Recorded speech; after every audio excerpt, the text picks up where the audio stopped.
In today's gospel reading, we are told not to perform our righteous deeds in order that people may see them.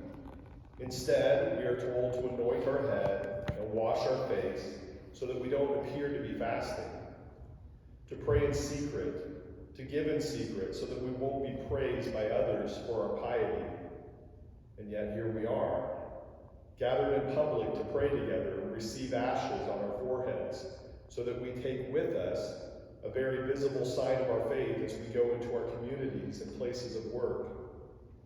Many non-Catholics observe this practice and ask themselves, don't they know that we are supposed to perform our righteous deeds in secret?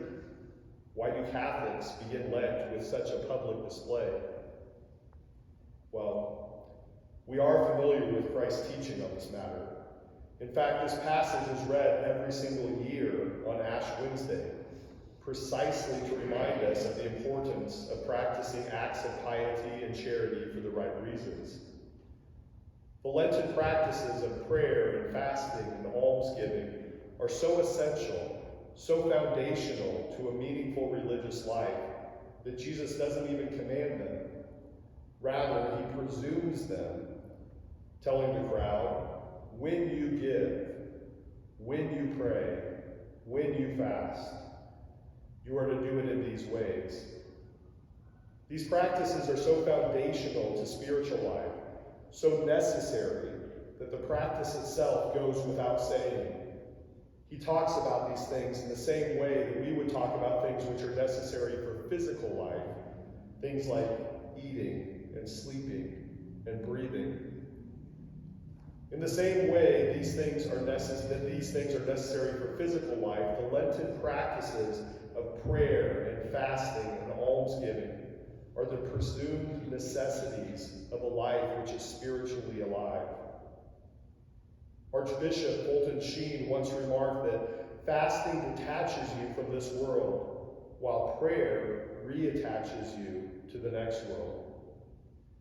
I would suggest that the practice of giving also detaches us from this world.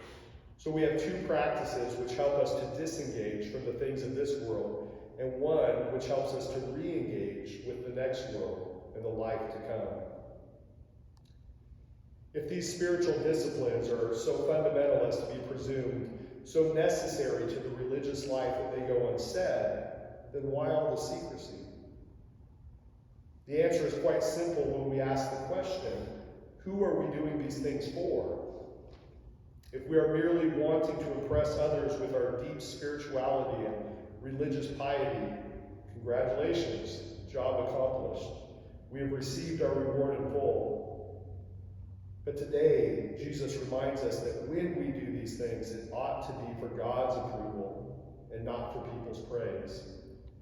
If we are truly wanting to please God and engage in a lifelong process of sanctification, then impressing others would be very much beside the point. And it may, in fact, lead us to further difficulties, namely the sins of pride and hypocrisy. So when we give, when we fast, and when we pray, we should do it in secret, so that our Father who sees in secret will reward us. So then, why do we gather today to pray in public, receive our ashes, and go out into our communities marked in this manner? Simply because there is a difference between individual practices of piety and charity and corporate acts of worship and evangelization. As individuals, we are not supposed to try and impress other people with our spirituality and religious piety. But today, we come together for a different reason. Today, as a Christian community, we acknowledge before the world our sinfulness and our mortality. We recognize that we are dust, and to dust we will return.